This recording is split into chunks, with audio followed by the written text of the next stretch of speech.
It was 7:12 in the morning when my phone rang. I remember the exact time because I had just set my coffee mug down on the kitchen counter and was watching the steam curl up toward the ceiling. That's the kind of detail you remember when everything else is about to fall apart. It was my brother. He said our mother had fallen in the bathroom of her apartment. She was 84. She lived alone in a place over in Glendale, about 40 minutes from our house, and she had been doing fine, or so we thought, until that morning. He said she was conscious but couldn't get up. She'd been on the floor for almost an hour before she managed to reach her phone. I told him I was on my way. Then I walked to the garage. My car had been at the shop since Thursday. A transmission issue they said would take a week, maybe 10 days. I'd been borrowing my wife's sedan for the grocery runs and the short errands, and she had been using her sister's old hatchback in the meantime. I grabbed the key to the sedan off the hook by the door, and that's when I heard her voice from the top of the stairs. "Where are you going with that?" I explained about my mother. I told her she'd fallen. I told her I needed to get to Glendale. She came halfway down the stairs, still in her robe, holding her coffee with both hands. "I have an appointment at 9, she said. "I need that car." I looked at her. I said it was my mother. I said she was on the floor. She took a slow sip of her coffee. "There's Uber," she said. Then she turned and went back upstairs. I stood in the hallway for a moment, just stood there. Then I said quietly, to no one in particular, "Okay." I called a ride share, $46 to get to Glendale. My mother was still on the bathroom floor when I arrived. The paramedics came about 12 minutes after I did. She had fractured her hip. She spent 11 days in the hospital and another 3 weeks in a rehabilitation facility out in Pasadena. I visited her every single day. My wife visited her 0 times. Let me back up a little, because what happened that morning didn't come out of nowhere. You don't wake up one day and find out who someone is. You find out slowly, in pieces, the way water gets into the foundation of a house. You don't notice until the walls start to crack. We had been married for 26 years. I was 63. She was 58. Our kids were grown and out of the house. Our son lived in Denver, our daughter in Portland. For most of those 26 years, I would have told you the marriage was solid. Not perfect, but solid. We had our arguments. We had our stretches of distance. But I thought we were in it together. I worked in civil engineering for 34 years. Same firm, different projects, different titles as the years went on. I retired at 61 with a pension and a 401k that I had been feeding steadily since my early 30s. My wife had worked part-time off and on, a few years at a dental office, a stretch doing bookkeeping for a friend's small business. But mostly she had managed the household, which I was grateful for. We had a joint checking account, a joint savings account, and a brokerage account that we had opened together in 2009 after the market bottomed out. She handled the day-to-day finances. That was the arrangement we'd fallen into sometime around 2004, when she said she wanted to be more involved. And I said, fine. I signed the documents she put in front of me. I trusted her. That's the part I keep coming back to. I trusted her. My mother came home from rehab in April. She was mobile but fragile. The doctor said she needed supervised care, at minimum someone checking in on her daily. The options were a nursing facility or assisted living. My mother refused both. She had grown up in eastern Ohio, daughter of a woman who had worked a farm until she was 81, and she had inherited that particular kind of stubbornness that is almost indistinguishable from dignity. She wanted to stay in her apartment. She wanted her life to look like her life. So I drove to Glendale every day. I brought her groceries. I helped her with her medications. I sat with her in the afternoon, and we watched old game shows on cable because she liked the noise of them. I wasn't resentful about it. She was my mother. This is what you do. My wife didn't ask about her much. When she did, it was brief. How's she doing? Not even a question mark at the end of it, really. A formality, I noticed. But I didn't say much about it. What I didn't know, what I was about to find out, was that while I was driving to Glendale every afternoon, something else was happening. It started with a letter. I came home in early May to find an envelope on the kitchen table from a bank I didn't recognize. I opened it. It was a welcome letter for a new individual savings account. The account holder was my wife. The address was our house. I would not have thought much of it on its own. People open accounts, but the timing nagged at me, and that evening I sat down at the computer and looked at the statements for our joint savings account for the first time in longer than I want to admit. Over the previous 14 months, there had been 22 wire transfers out of that account. They ranged from $3,000 to $18,000. Most of them landed at the end of the month, like clockwork. The total, when I added it up on a yellow legal pad at the kitchen table, I still have that legal pad, was $231,000. I read that number 3 times. Then I closed the laptop and sat in the dark kitchen for a while. I did not confront her that night. I'm not sure I could have formed the words. I went upstairs. I lay down next to her in the bed we had shared for 26 years. She was asleep, or pretending to be. I stared at the ceiling. I thought about the morning of my mother's fall. The coffee cup held with both hands. The way she had said, "There's Zuber," without looking at me. The way I had said, "Okay." The next morning I drove to see a lawyer. His name was Allen, and a colleague from the firm had used him in his own divorce 6 years earlier. I had called from the car on the way there. I walked in, and I put the printed bank statements on his desk, and I sat down. He looked them over without saying anything for a long time. Then he looked up. "Do you want to know what your options are?" he said. "Or do you already know what you want to do?" I told him I wanted to know everything. We talked for 2 hours. He explained the difference between divorce and legal separation in California. He explained community property law. He explained what dissipation of marital assets meant in a legal context and why those wire transfers mattered. He explained that because we still owned our house jointly and because our brokerage account was still intact, she hadn't touched that. I was not without leverage. I walked out of his office and sat in my car in the parking structure for 20 minutes. Then I drove to Glendale to bring my mother her Tuesday medications and some of that soup she liked from the Vietnamese place 2 blocks from her apartment.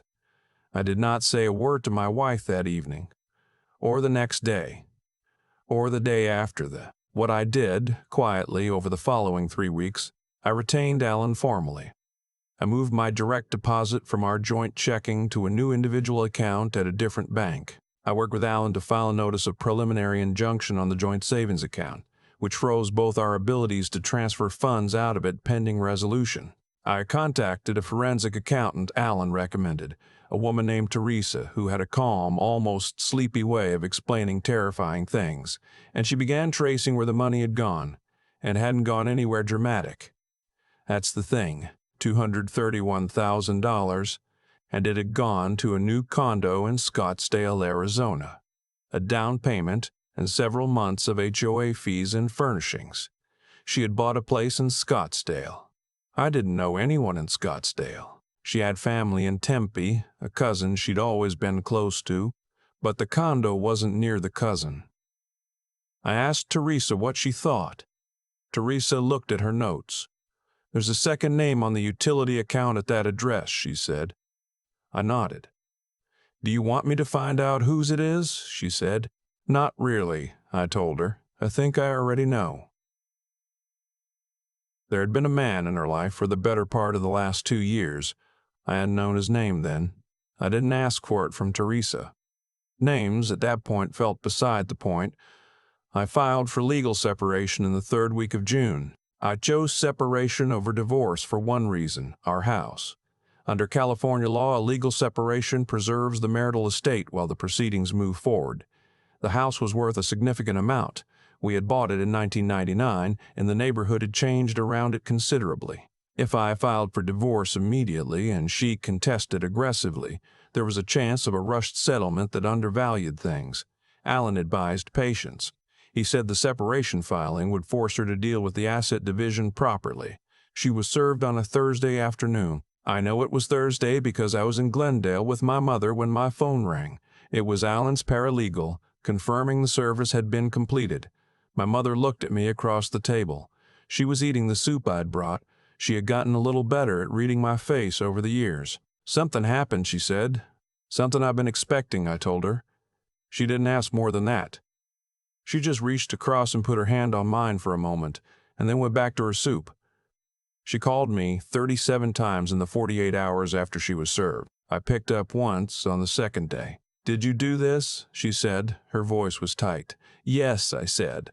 "Why didn't you say something? Why didn't you just talk to me?" I thought about that for a moment. I thought about the morning in January, the phone call from my brother, the sound of my mother on the floor of her bathroom in Glendale, the coffee held with both hands, the 2 words delivered with the carelessness of someone brushing crumbs off a table. "There's Uber." "I did talk to you," I said. "You just weren't listening." I hung up. She called 11 more times that afternoon. I didn't answer any of them. The proceedings took 8 months. I won't walk through all of it because honestly most of it was paper, motions and responses and financial disclosures and the kind of legal language that turns real human pain into line items on a spreadsheet. What I will say is this. The forensic accounting established clearly that $231,000 had been transferred from our joint marital savings without my knowledge or consent. Under California community property law, that was dissipation of marital assets. It mattered. It was factored into the settlement. We sold the house. That part was painful in a way I hadn't anticipated. 25 years of a life lived in those rooms. I stood in the empty living room the morning of closing, and I thought about our son's first steps on that carpet and our daughter's prom photos in the backyard, and I gave myself exactly 4 minutes to feel all of it. Then I walked out. My share of the proceeds, combined with my pension and my untouched brokerage account, left me in a position I hadn't expected at 63, genuinely free. I rented a small house in Glendale, 5 minutes from my mother. There are things I've turned over in my mind in the months since then. Not obsessively. I'm not built for obsession. But the way you turn a stone over occasionally when you're walking and then put it back down.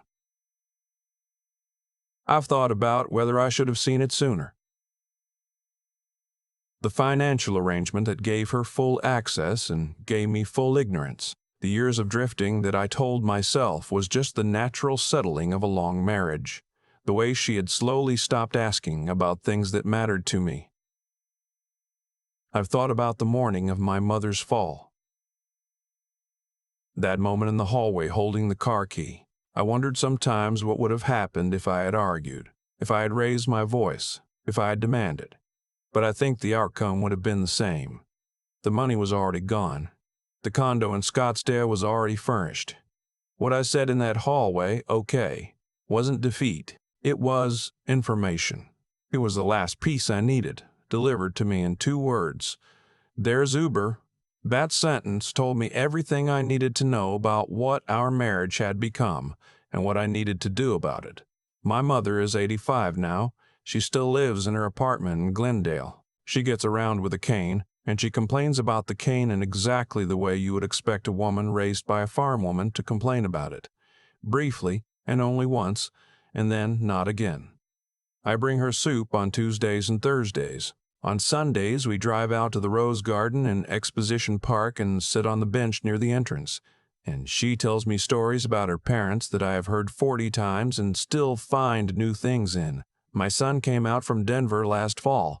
We went to a Dodgers game together. He asked me once whether I was doing all right. I told him honestly that I was doing better than all right. That I was, in fact, doing the best I had done in years, maybe in a decade. He looked at me carefully, the way young people look at older ones when they're trying to decide whether to believe them. I just smiled. It's a strange thing to feel lighter at 63 than you did at 45, to realize that what you called stability was really just the absence of honesty, that a quiet life and a peaceful life are not the same thing, and that you can get to the peaceful one. It just sometimes takes a hallway moment and a car key and 2 words you didn't expect to hear. I don't think about her much. That sounds cold, but it isn't. It's just that there isn't much to think about. She made her choices. I made mine. California divided the house, and Teresa's spreadsheets divided the rest, and now we live our separate lives, and the sun still comes up over Glendale every morning, and my mother is still here, and my coffee is still hot. That's enough. That's more than enough. If you've been in that hallway, if you know what it's like to hold a key and hear someone tell you your problem isn't their problem, I want you to understand something. The anger fades. The confusion fades. What stays is the clarity. And once you have the clarity, you know exactly what to do. You say, okay, and then you go do it. I've thought a lot about cause and effect since all of this happened. Not in any mystical sense, just the plain human kind. The kind where you trace a line backward from where you ended up and you can see, clearly, every choice that led there. Hers, mine, the ones made by omission as much as action. She didn't make one bad decision on one bad morning. That's not how it works. What happened in that hallway? The coffee held with both hands, the two words delivered without so much as a glance. That was the end of a long sequence. Every time she had slowly stopped showing up. Every document I signed without reading. Every month I trusted without verifying. Every evening I told myself the drift was just what long marriages do. We both built that morning piece by piece over years. That's the part that took me a while to sit with honestly. I wasn't just a victim of her choices. I was a participant in my own blindness. I handed over the financial reins completely, not because I was careless exactly, but because I confused trust with abdication. Those are not the same thing. Trust is something you extend consciously, with open eyes. Abdication is what you do when you'd rather not look. I had been looking away for a long time. I think about Alan, sitting across that desk, asking me whether I wanted to know my options or whether I already knew what I wanted to do. That question has stayed with me. Because the answer I gave him, I want to know everything, was the first genuinely clear-eyed thing I had done in years. And it felt different. It felt like standing up straight after a long time hunched over. Teresa, with her spreadsheets and her calm voice explaining devastating numbers, taught me something too. She showed me that clarity, even when it's painful, is always more useful than comfortable uncertainty. $231,000 is a hard number to look at on a yellow legal pad. But it's a number. It's real. You can work with real. What you cannot work with is the fog you choose to live in, because the alternative feels like too much to face. There's a thing I want to say to anyone watching this who recognizes something in the story. Not the specifics necessarily, maybe your situation looks completely different, but the feeling, the slow drift, the moment you asked for something basic and got told it wasn't someone else's problem. If you know that feeling, here's what I've learned. Integrity is quiet. It doesn't announce itself. It shows up in the small choices, whether you look at the statement, whether you ask the question, whether you say okay and mean it as a decision rather than a surrender. Intelligence isn't about credentials or income. It's about being willing to see what's actually in front of you, even when it's uncomfortable, and then thinking clearly about what to do next. And resilience. That's not about being unaffected. I stood in my empty living room the morning of closing, and I felt every one of those 25 years. I let myself feel it, and then I walked out. My mother is 85. She still complains about the cane exactly once, and then never again. I think I got some of that from her, the capacity to acknowledge what hurts and then just keep going anyway. Not numb, not pretending, just continuing. That's all any of us can do, really. You see clearly, you act honestly, you keep going.